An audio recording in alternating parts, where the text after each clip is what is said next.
So I found this video that seems to corroborate the original story, and that he wasn't shot from behind, and the bullet did come from Tyler Robinson.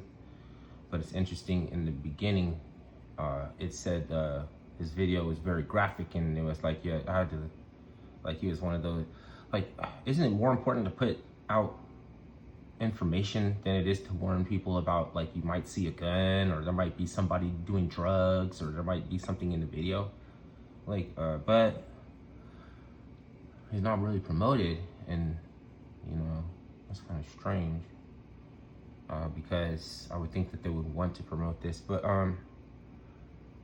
so I don't know. I don't know if this is the end of it either. I think there's gonna have to be a lot of people looking at this, but it sounds pretty convincing. That's the problem, is that I could be convinced by very scientific explanations of things that make sense. It makes sense to be skeptical, and it makes sense to not be emotionally attached to what you think happened, because you end up condescending to people who you might even appreciate and not want to condescend toward or something. But it's like, if you knew at this point, you're more suspicious, until we all can agree or figure out what happened and get all the points of light across. How are you supposed to know? So you can't really just come at this with oh, you're an idiot, because we should be being quiet and listening, and not listening to people that need to be made irrelevant, like Destiny. I know his mouth is so strange how it moves. It's like a panning for gold, or it looks like a little basket swinging underneath a hot air balloon, in a storm or something. I can't believe a mouth like that. I can't believe someone whose mouth moves like that. What the fuck?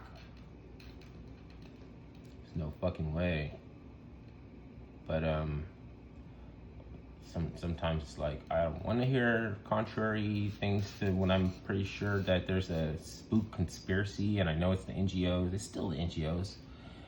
We get a little fatigued when we have come up with a hypothesis or a philosophy or something that turns out to be wrong, and maybe they think that we won't pursue this where it need to go, or something like that.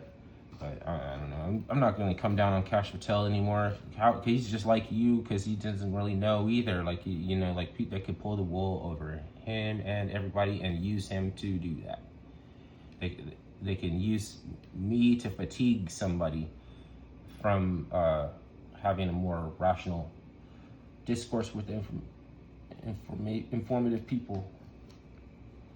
Nah, what are you doing? You don't look at that. We know what this is. Nah, not really.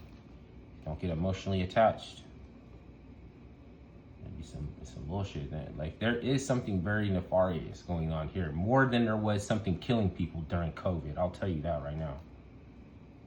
The first COVID victims were absolutely ridiculous. There was the one dude that was all his skin had turned jet black because the COVID had I don't know, it made his liver do something to his skin so that he turned black. Or there was are they trying to scare you or something?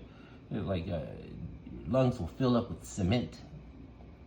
That's kind of what it feels like just to have congestion, to be really congested and sick. So I'm just playing up the normal, I'm being murdered. I was murdered,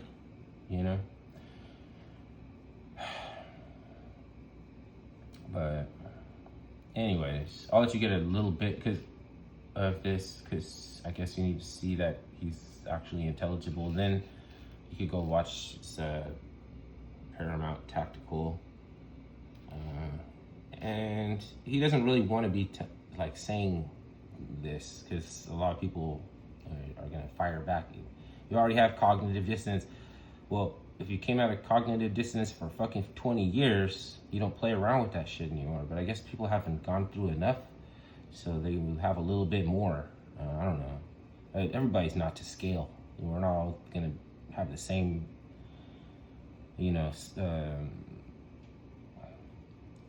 it's like statistics, ratios. Yeah, it's like we're not a scale model of the outcome of a human brain. It would actually travel 66 feet in 33 milliseconds. So what we would not see an individual dot here. What we would see is a streak, a 66-foot long streak, if it was able to capture it. Now, some of you are going to say, well, Gary, what really matters is the aperture setting. Yes, you're right. The problem with that is we see motion blur, which is what that would prevent. If we had really fast